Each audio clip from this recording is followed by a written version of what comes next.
साल के समय को आप कहने के लिए बड़ा छोटा सा भी मान सकते हैं, क्योंकि 2 साल पहले जब आपने देखा कि मार्केट ने बॉटम बनाया और वहाँ से लाइफ टाइम हाई पर आ गए तो बहुत कम समय लगा, और 2 साल के समय को आप बहुत लंबा भी मान सकते हैं। और स्पेशली अगर आप मुझे पूछे तो मैं बहुत लंबा मानता हूँ। मैं इसलिए मानता हूँ कि आज पूरे 2 साल के बाद मैं एक ऐसा इंटरव्यू करने जा रहा हूँ जो आमने सामने साक्षात है। नहीं तो अब तक कोविड के बाद से हम मशीन के ज़रिए, आर्टिफिशियल इंटेलिजेंस के ज़रिए या फिर डिजिटल के ज़रिए इंटरव्यू किया करते थे। जी हाँ, आज मेरे साथ एक बेहद ख़ास मेहमान है और उनके साथ मैं लाइव इंटरव्यू करने जा रहा हूँ, और वो है रामदेव अग्रवाल साहब, मोतीलाल ओसवाल फाइनेंशियल सर्विसेज के जॉइंट मैनेजिंग डायरेक्टर और फाउंडर।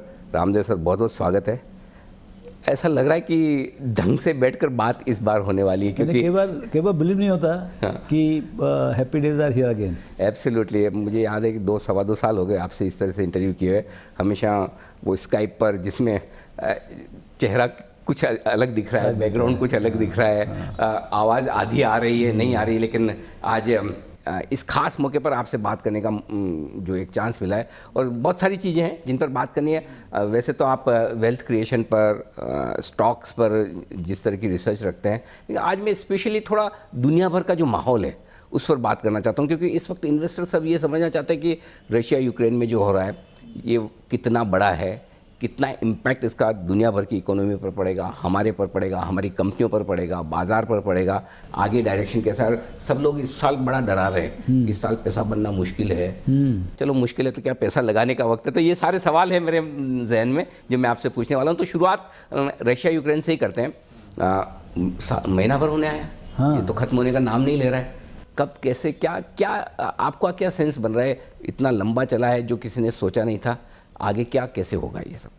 देखिए, जो यूक्रेन जो है वो ऐसा मतलब बहुत मीनिंगफुल कंट्री नहीं है, मतलब बहुत बड़ी कंट्री नहीं है। डायरेक्टली देखें तो आप लड़ाई वहाँ हो रही है, जो भी हो रहा है वो one sided kind of a force utilize हो रहा है, तो वो वहाँ हो रहा है। लेकिन जो उसका रिस्पांस जो है, जो एलाइज हैं, यूएस एंड एलाइज जो कंट्रीज़ हैं, उनका जो रिस्पांस है, जो रशिया को आइसोलेशन हो रहा है, वो एक बहुत मतलब it's almost like a third world war in economic affairs, इस टाइप का चल रहा है वो। अच्छा, उसका जैसे हमारे यहाँ पर बॉर्डर्स में कुछ नहीं हो रहा है, सो हमारे तो बॉर्डर शांत हैं, लेकिन जो इकोनॉमिक बॉर्डर्स हैं, जो आपका पूरा जो ट्रेड है, जो आपका कॉस्ट स्ट्रक्चर है, उसमें बहुत तूफान है, बहुत ज़्यादा तूफान है। उसी कारण से क्या है कि इसका इफेक्ट आपको क्वार्टरली रिजल्ट आएंगे तब समझ में आएगा। Q4 में कम समझ में आएगा, Q1 में बहुत ज़्यादा समझ में आएगा। तो इसका विजिबल इफेक्ट जो आपको लड़ाई झगड़ा में होता है वो कम है, लेकिन invisible effect in the corporate earnings, business performance, cost structures, वो बहुत उथल पुथल हो रहा है। Then biggest thing is the central bankers. वो क्या करेंगे? मतलब सेंट्रल बैंकर्स का जैसे कोविड हुआ तो हमको लगा कि अभी तो दुनिया का अंत ही है, मतलब बहुत बेरिश लग रहा था। right. उस समय इतना मंदी लग रहा था मेरे को, मतलब बहुत सभी तो बहुत तकलीफ होने वाला है। फिर भी मेरी आदत है कि मैं शेयर बेचता नहीं। ये कम से कम तो बड़ी काम आई। हाँ, तो हमने बात तो सब मंदी का किया लेकिन शेयर बेचे नहीं, उसी कारण बच गए। तो वही चक्कर अभी भी लग रहा है, अभी फिर खराब लग रहा है। ओके, लेकिन क्या है, शेयर तो बेचता नहीं मैं, क्योंकि घर में तो खाली शेयर ही रहते हैं, पैसे तो होते नहीं। तो हमारा वही स्ट्रेटेजी फिर से है। तो ये अलग समय है कंपेयर टू 2 साल पहले। ये 2 साल में इतना बदलाव आ गया। उस समय मतलब डिफ्लेशनरी माहौल था, मतलब यूरोप और में नेगेटिव इंटरेस्ट रेट्स थे। करेक्ट। क्रूड -39 में सेटल हुआ। राइट। अभी आप बताइए, आप क्रूड का मारा मारी चारों तरफ, इन्फ्लेशन चारों तरफ 7%, 8%, तो मतलब बहुत अलग माहौल है, और ये इट इज़ प्लेइंग आउट। तो अब देखते हैं, मतलब अभी तो क्या है कि ये लड़ाई का माहौल है, अभी ये सब शांत हो जाए। अभी इतना कन्फ्यूजन है ना कि दिमाग में काम नहीं करता। लेकिन आपने एक इंटरेस्टिंग चीज़ कही है शुरुआत में कि ये खाली रशिया और यूक्रेन के बीच के वॉर वाली बात नहीं है, ये ग्लोबली इकोनॉमिक अफेयर्स पर वॉर है। सो ग्लोबली आप कैसे इसका पूरा असर दुनिया भर की अलग अलग इकोनॉमीज़ पर या पूरी दुनिया भर की इकोनॉमी पर देख रहे हैं? क्योंकि एक तरफ मजबूत देश हैं, यूरोप है, अमेरिका है, दूसरी तरफ एक और पावर हाउस चाइना है, बीच में हम भी हमारे हिसाब से खड़े हैं। सो सब पर किस तरह का असर पड़ेगा, इसका क्या असेसमेंट है? Russia cannot live without Europe and America, and Europe and America also cannot live without Russia and say Ukraine and China, all this put together. Right. तो ये interdependence is total. लेकिन economics is religionless, borderless, and it is completely interdependent. मतलब अब वो Australia और बोलता हम तुमको एल्यूमिना नहीं देंगे। अब हमको अभी मालूम पड़ा कि एल्यूमिना ऑस्ट्रेलिया से आता था और रशिया में गलाते थे उसको। सही। तो अब वो देखिए इंटरडिपेंडेंस कैसा है, मिट्टी वहाँ से उठा रहे हो और यहाँ पर पूरा प्रोसेसिंग हो रहा है। Correct. अच्छा 10-15% of the global aluminium is produced in Russia. तो अब कैसे मतलब how they will transit from here, from where they will procure alumina और will the aluminium production itself will come down. तो ये क्या है, अभी सब कहानी बनाने में आप कोई भी चीज़ को यदि 100% समझेंगे तो बहुत डिफिकल्ट है। उसी कारण के थोड़ा शांति होने दो। अभी क्या है, अभी तो मुझे लगता है it is a time to take a holiday and go away from, because माथा काम नहीं कर रहा। कुछ भी आप डिसीजन लोगे ना, मतलब हीट ऑफ वजह से गुस्से में जो कोई आदमी कोई डिसीजन लेता है वो सब गलत निकलता है। सही। वो इस टाइप की बात है। अभी क्या मतलब स्ट्रेट सोचने का बहुत मुश्किल है, बिकॉज जो लोग किरदार हैं उनको ही नहीं मालूम क्या होगा, मतलब पुतिन को नहीं मालूम कि इसका एंड कैसे होगा, इस टाइप का हाल है। तो ये क्या है कि थोड़ा शांति रखते हैं, फिर उसका रीअसेस करेंगे। अच्छा कई देखिए हमने 2 बहुत बड़े पॉजिटिव का सेलिब्रेट भी नहीं किया है। कोविड खत्म, हाँ नहीं किया है। आप 2 साल के बाद मिल रहे हैं, पूरा कोविड खत्म हो गया इंडिया में एटलीस्ट। किधर सेलिब्रेशन है? कोई नहीं है। अच्छा यही सेलिब्रेशन है कि हम यही सेलिब्रेशन मिल रही है। दूसरा आपका यूपी इलेक्शन हो गया, पूरा इलेक्शन खत्म हो गया। मेरे ख्याल से यदि वॉर नहीं हुआ होता, जिसका हमारे से कोई डायरेक्ट संबंध नहीं है, तो मेरा लगता है we could have been in all time high. हाँ, क्योंकि आपके पास 2 बड़ी चीजें, एक कोविड का खत्म होना और दूसरा इलेक्शंस के रिजल्ट। इतना बड़ा ओपनिंग हो रहा है 2 साल के बाद, इतने पैसे हैं सबके पास, तो एक अलग माहौल बनता था। लेकिन अब क्या है, थोड़ा सा हौच पौच हो गया। तो ये क्या, थोड़ा शांत होने दीजिए, then will decide who is hurt how much. पैसे तो नहीं बनेंगे अभी, नहीं बनेंगे, पैसे नहीं बनेंगे अभी। शॉर्ट टर्म में जब तक सेटल नहीं होता ना पूरा, तब तक ये समझ में नहीं आया कि क्या खरीदेंगे जिससे पैसे बनेंगे। मतलब ये winners and losers are very tough to figure out, क्योंकि जो आज विनर दिख रहा है हो सकता है कि मतलब कल बोले सब sanction withdrawn and everything is back to normal. फिर क्या करोगे? आपका जो पूरा का पूरा जो है, जिसके बेसिस पे आपने बाई किया है, सिर्फ स्टॉक प्राइस ऑलरेडी मूव हो चुका है। यदि मान लो वहाँ पर सेलिंग आता है, बायर कौन मिलेगा? मालूम पड़ेगा कि जो मतलब 20-30% गिर सकते हैं स्टॉक्स। मैं वही देख रहा था, निकल ऊपर से 60-70% गिर के आ गया।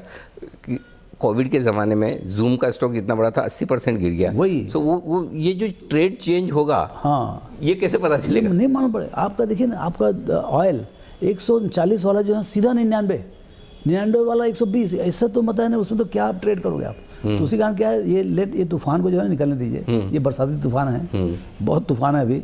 ये थोड़ा महीना 15 में सलटेगा, समझे? तो उसके बाद जो है ना, फिर शांति से देखेंगे भाई क्या करने का है। अब आप तो वैसे जनरली आप मैक्रो कम देखते हैं, माइक्रो की मुझे तो कंपनियों की कमाई से, बैलेंस शीट से, उससे मतलब है, मैनेजमेंट अच्छा है, वैल्यूएशंस ठीक है। अब इस पूरे ग्लोबल माहौल में इंडिया की कंपनीज पर क्या असर पड़ सकता है, ये आप बताइए। देखिए वही बता रहा हूँ, इंटरडिपेंडेंस इतना ज़्यादा है ना, raw material linkages directly indirectly ऐसा है ना, मतलब आप चालू करोगे कहीं और से और अंत कहीं और होगा। तो भाई आप पेंट कंपनी बना रहे हो, पेंट बना रहे हो, तो शांति से आप बैठे हो, पेंट बना रहे हो, आपका कंज्यूमर यहाँ पर है, मैन्युफैक्चरिंग यहाँ पर है, लेकिन उसका जो पीछे का लिंकेज है सब ऑयल बेस्ड है। अच्छा, उसमें हमको ये नहीं मालूम कि कौन से उसके रॉ मटेरियल हैं, उसका कितना स्पाइक हुआ है। अच्छा, आपने मान लो 25-30% मान लो स्पाइक हो गया, आपका मान लो 70% 65% यदि मान लो रॉ मटेरियल कॉस्ट है, उसमें 25-30 का बढ़ गया। अब वो कितना पास ऑन कर सकते हैं? तो अभी क्या जरूरी है, मेरे को क्या लगता है, एक कट क्या देखने का है कि मैन्युफैक्चरिंग एंड सर्विसेज।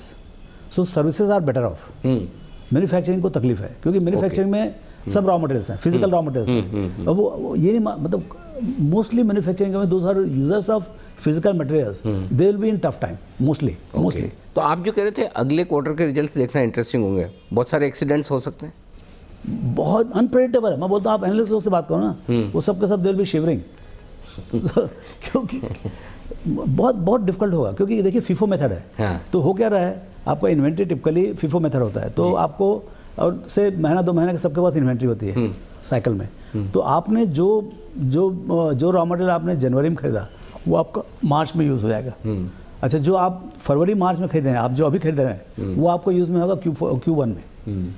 मतलब फीफो मेथड से तब आएगा, करेक्ट है ना? अभी आप जो आज सौदा करोगे, आप जो भी रॉ मटेरियल डालोगे, उसका वो raw material to be used will come in से अप्रैल और मई होपफुली। सो आपका टोटल इम्पैक्ट, अच्छा ये मान लो यहाँ से प्रोलॉन्ग रहा 3 महीने का हाइटेंड इन्फ्लेशन रहा, तो पूरा क्वार्टर मतलब इट विल बी डिफिकल्ट। अच्छा, कैन यू पास ऑन? आप देखिए ना डीजल कैसा हुआ, 25 रुपये पर लीटर बढ़ा दिया इंडस्ट्रियल डीजल। करेक्ट। तो मतलब भाई can they really absorb and can they raise the fares और whatever is the logistic cost? तो वो बहुत डिफिकल्ट होगा। अच्छा, आपने लॉजिस्टिक कॉस्ट बढ़ा दिया, आप मोनोपोली हो, आपने बढ़ा दिया, चलो भैया मेरा 25 टका बढ़ा, मैंने ट्रक का फेयर 25 टका से बढ़ा दिया, 30 टका से बढ़ा दिया। बट सामने वाला बिस्कुट कंपनी है, तो बिस्कुट कंपनी वाला जो है वो क्या करेगा उसका? तो सर फिर पैसा बनेगा कहाँ? क्योंकि एक और इंटरेस्ट रेट्स वापस सब जगह बढ़ने के चक्कर में अमेरिका तो बढ़ा ही रहा है, हमारे यहाँ भी पता नहीं कब हो। दूसरा आपका रियल इस्टेट है, गोल्ड भी बढ़ा हुआ है। अभी देखिए रियल एस्टेट वाला, आज मैं पेपर पढ़ा, मैं तो पूरा 2 घंटा भी आजकल पेपर पढ़ता हूँ सब हर पेपर में अलग अलग कहानी होती है, क्योंकि देखिए किसको कितनी तकलीफ है। आज रियल एस्टेट वाले क्या डिमांड किए कि हमको 6 महीने का वो दे, क्या नाम, कंसेशन दे, क्योंकि भाई रॉ मटेरियल दाम इतना बढ़ गया, we can not buy now and complete the projects in time, construction रोक देंगे। आप सोचिए कितना बड़ा मतलब डिमांड है वो, and looks like a valid one, क्योंकि गवर्नमेंट ने बोला कि भाई let's figure out whether this problem is real और नॉट करके।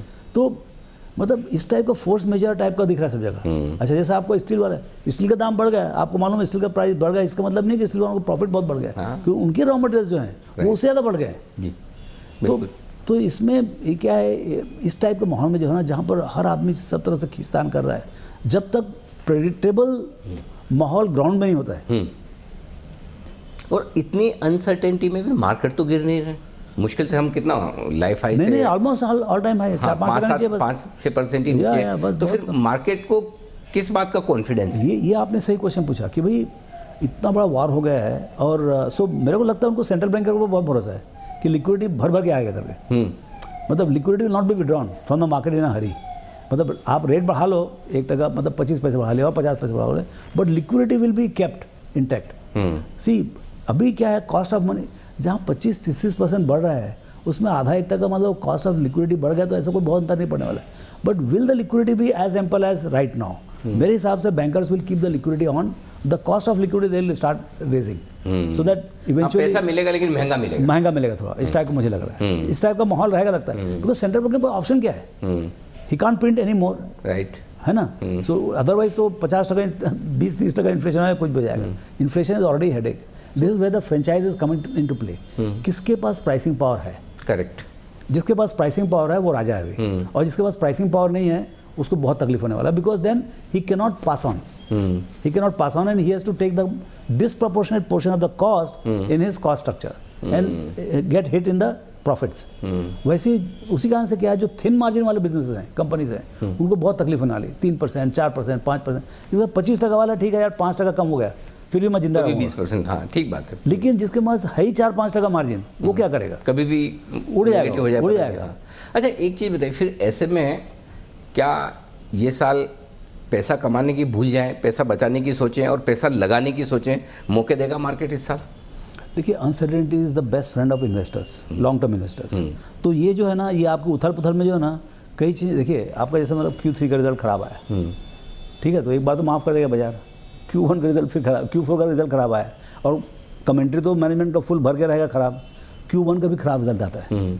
जैसे जिसमें बन रहा है, मेरा लगता है Q1 will be disaster for manufacturing companies. तो वहाँ पर आपको कुछ बाजार जो है ना, कुछ उल्टा सीधा मत करके चले जाए, राइट, यू नो, कुछ उल्टे सीधे भाव में कुछ मिल जाए, जो हम बहुत दिन से वेट कर रहे थे, नहीं मिल रहा था, मिल जाए। हाँ, वो किसी दिन खराब रिजल्ट पे 20% के 2 सर्किट लग गए और पता चला कि एकदम अट्रैक्टिव हो गया, या उस टाइप का। तो this is the time for the people who understand their companies, या जिनको समझ है वो देखते रहें, मतलब Q4 Q1 में, क्योंकि मेरे लिए लगता है कि यहाँ पर कुछ टेक ऑफ का कोई जगह है। यहाँ पर अभी पहले सिचुएशन नॉर्मल होगा ग्लोबली, और उसके बाद जो है जो भी कॉस्ट स्ट्रक्चर है वो स्पिल होगा, और उसके हिसाब से फिर बिजनेसेस भी शांत हो गई ना। फिर भाई एक बार मतलब बंद हो, कर्फ्यू खत्म हो, सब खुले मतलब यहाँ से, तो फिर आप नॉर्मली सोच सकते हो भाई कैसे बिजनेस चलेगा, क्योंकि बहुत सारी चीज़ें प्ले आउट हो रही है।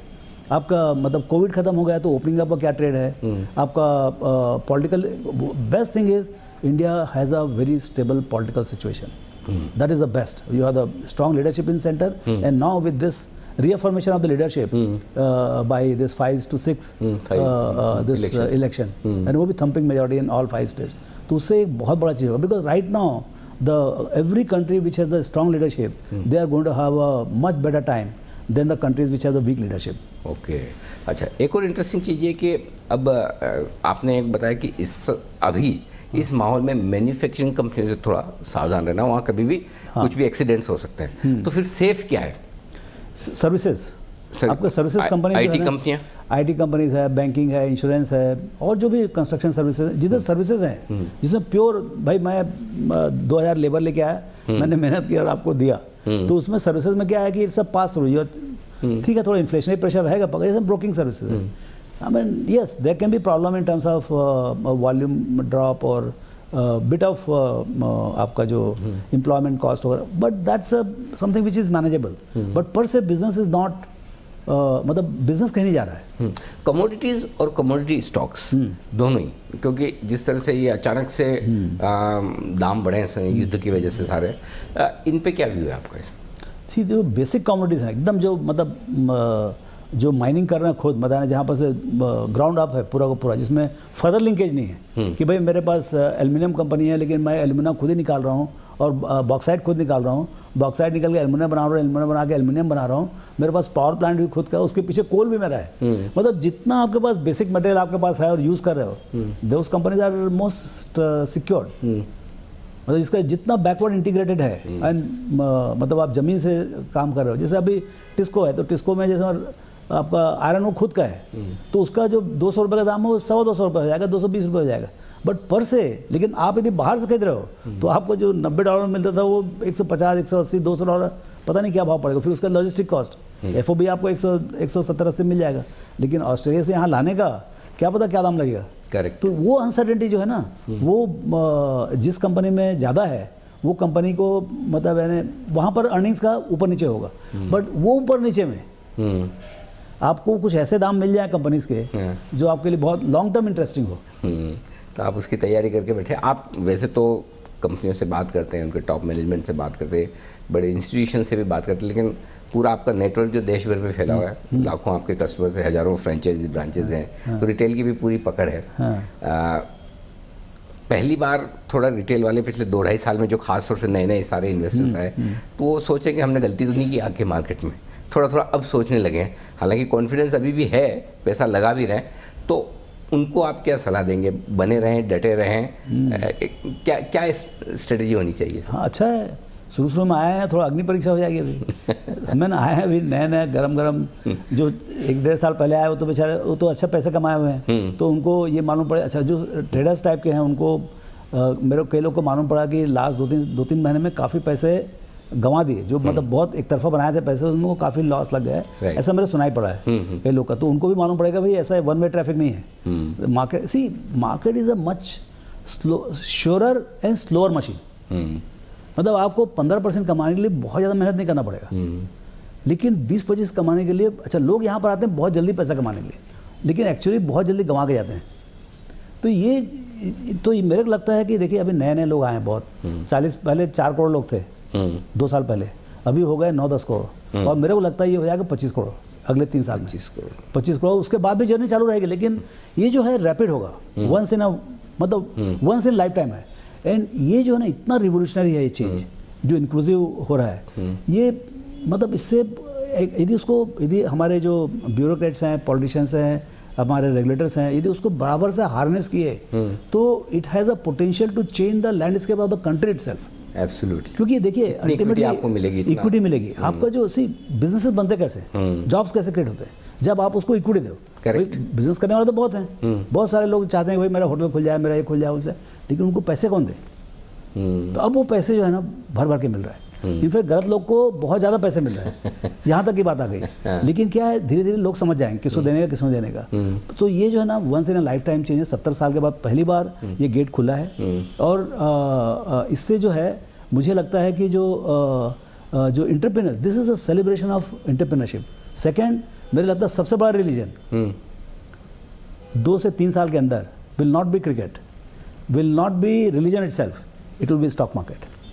एक मिनट इसको थोड़ा बोल्ड में अंडरलाइन करके इन्वर्टेड कॉमास में फिर से बोलिए। हाँ, बहुत इंटरेस्टिंग चीज बात है। इंडिया का सबसे बड़ा रिलीजन 3 साल में it will be stock market, और आप सबसे बड़े एंकर हैं। सर आप सबसे बड़े वेल्थ क्रिएशन एक्सपर्ट हैं, और आपके साथ जब मैं बैठता हूँ तो मुझे बहुत सारी चीज़ें सीखने को मिलती है। एक चीज़ और सीखना चाहता हूँ आज आपसे, जो अब तक इतने सालों के करियर में हमेशा FIs के डेटा देखकर हम डिसाइड करते थे कि भाई FIs खरीद रही बेची मार्केट ऊपर जाएगा। अब मैं सुधर जाऊँ मतलब FIs के बजाय हमारे लोकल फंड्स क्या कर रहे हैं वो देख के डिसाइड करेंगे मार्केट का क्या होगा। वो लोग भी वही देख रहे हैं कि हम इतना बेचते हैं तो भी नहीं गिरता करके। तो clearly this is a change, this is what exactly I am saying कि भाई अब हमारी कंट्री हमारे पैसे से बनेगी, उनके पैसे से नहीं बनेगी। ऐसा नहीं उनका पैसा वेलकम नहीं है, यस मतलब 1 + 1 = 11, तो हमारा भी डोमेस्टिक इक्विटी भी आएगा और आप भी आओ और दोनों मिलके मतलब इस भारी कंट्री को बनाते हैं, ऐसा माहौल होना चाहिए। It is celebration of equities. क्या बात है। हाँ, और उसमें क्या है कि अभी क्या वो लोग तो बेच तो चला गया 10-20-25 बिलियन का। अच्छा, वो लोग वैल्यूएशन देके नहीं बेचते, मोस्टली ETF का है, इंडेक्स है, तो इंडेक्स यदि आपको बेचने का तो बेचना ही है, करेक्ट है ना, बेच के चले गए आप। लेकिन जब इंडेक्स वाले बोले कि हमको खरीदने का है तो खरीदने के लिए भी उसी ढंग से आएंगे। वो जिस दिन खरीदने का उस दिन 5 या 10 हज़ार करोड़ को खरीदने का है। जब सब पूरा शांत हो जाएगा, सब बढ़िया हो जाएगा, हरा हरा हो जाएगा तो उनको खरीदने का है। लेकिन उस दिन आपको शेयर मिलेगा कहाँ से? और भाव ये नहीं मिलेगा। नहीं, भाव नहीं मिलेगा। दूसरा ये कि भाई हमारे जो यहाँ के जो बारात है पूरी रिटेल है वो लगा हुआ है ना, जैसे मालूम पड़ेगा आपको खरीदने का है तो वो आपको मतलब तकलीफ देंगे। Absolutely, it will come at a price. तो उस समय क्या होगा कि आपका IPOs आएंगे, नए इश्यूज आएंगे, कंपनीज रेस करेंगे, तो क्या होगा वो पैसा जो है ना जमीन में जाएगा। जहाँ से पैसा जमीन में गया, चाहे FI का हो चाहे हमारा हो, फिर उससे जो है ना बिजनेसेस बनेंगे। अब जैसे अब जोमेटो देखिए आप, एक कंपनी जोमेटो और स्विगी है जो इलेक्ट्रॉनिक, ठीक है, उन्होंने पैसा नहीं कमाया, उन्होंने मतलब खड़ा किया, 2 लाख 3 लाख 4 लाख को एम्प्लॉयमेंट मिल गया। वो तो मतलब भाई अल्टीमेटली किसी ने पैसे दिए ना 5-10 हज़ार crore to set up this particular architecture. तो इस टाइप के जो बड़े, अच्छा इससे एम्बिशन बढ़ते आएगा। जो नए बच्चे देख रहे हैं कि इसने क्या किया, मैं इससे बड़ा कर सकूँ क्या, राइट, यू नो। तो अच्छा वो भी क्या है, जो यहाँ पैसे कमाए यहाँ से निकाल क्या करेंगे, वो और खोज रहे हैं, नए बकरे खोज रहे हैं कि उनको जाके हम पैसे दें, वहाँ पर 100 गुना करें, कहाँ पर मून शॉट लगेगा। तो ये जो है चरखा जो है ये चलेगा। Equity as asset class they must handle it as a national treasure. Okay, हाँ, ये बहुत बहुत पावरफुल फोर्स है, बहुत ही पावरफुल फोर्स है। They should not be short sighted कि हम यहाँ पर मतलब उसमें क्या चेंज नहीं होना चाहिए, जल्दी से फटाफट बहुत पैसा बनाने, मतलब बहुत स्टेबल प्रेडिक्टेबल करें आप। जो भी कैपिटल गेंस के लॉज हैं, डिविडेंड के लॉज हैं, या जो आपके जो प्राइवेट इक्विटी या जिसके भी लॉज हैं, it should be very stable. And आगे जो चेंज हो खाली वो प्रो इन्वेस्टर हो, करेक्ट, यू नो, एंड बहुत सोच समझ के मिलजुल के करें। क्या है कि ये बहुत सेंसिटिव है, बहुत सेंसिटिव कैटेगरी है, but it has a power to change the, मतलब जैसे मेरे को बदल दिया ऐसे वो सबको बदल सकते हैं, पूरा कंट्री बदल सकता है।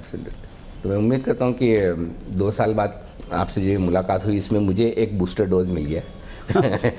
वैक्सीन के शॉट्स हम पहले ले चुके हैं, लेकिन अब कि बाज़ार ठीक है, थोड़ा वक्त लगेगा ठीक होने में, ग्लोबल अनसर्टेनिटीज़ है, लेकिन इंडिया में कहीं कोई दिक्कत नहीं बने रहे। Never waste a crisis. हाँ, ये क्या क्राइसिस है? हाँ, इसे लॉन्ग टर्म इन्वेस्टर के लिए बहुत अच्छा है। लेकिन क्या है, आपको थोड़ा कोटेशनल लॉस देखना पड़ेगा। यदि 20%-10% मान लो बाजार गिर जाता है यहाँ से, तो वो आपको लॉस देखना पड़ेगा, लेकिन आपको एकदम फर्म रहना पड़ेगा, भाई आगे बहुत अच्छा है। ये लॉस में मैं ऐसी कौन सी कंपनी खरीद सकूँ जो मेरे को गलत भाव मिल रहा है, मतलब मेरे लिए अच्छा भाव है लेकिन शेयर सस्ते भाव में, शेयर सस्ते भाव मिल रहा है। बिल्कुल, तो बिल्कुल आई एम श्योर जो आपने कहा कि ये हिंदुस्तान का समय है और हिंदुस्तान में 3 सालों में क्रिकेट, सिनेमा नहीं, इक्विटी रिलीजन होगा। और उम्मीद करता हूँ कि 3 साल बाद आपके साथ फिर बैठकर हम उसे सेलिब्रेट करेंगे। हम लोग सब यही रहेंगे आगे। बिल्कुल, बहुत बहुत धन्यवाद सर, आज हमारे दर्शकों का, मेरा, हम सब का कॉन्फिडेंस बढ़ाने के लिए। तो ये थे रामदेव अग्रवाल सर, जो बताते हुए इक्विटी मार्केट्स के बारे में। थोड़ा समय मुश्किल भरा है, लेकिन यही मुश्किल भरा समय आपके धैर्य का इम्तिहान लेता है। और अगर आप एक अच्छे लॉन्ग टर्म इन्वेस्टर के तौर पर इस मौके का फ़ायदा उठाते हैं, अच्छे शेयर जब कभी भी आपको अच्छे दामों में मिले, बस वहाँ नज़रें बनाए रखें। पैसे आपके इस मार्केट में बनेंगे, ज़रूर बनेंगे और बहुत बनेंगे। बस सही वक्त पर डिसिप्लिन के साथ लंबे समय के निवेश की आप कर ले तैयारी। इस खास शो में इतना ही, धन्यवाद।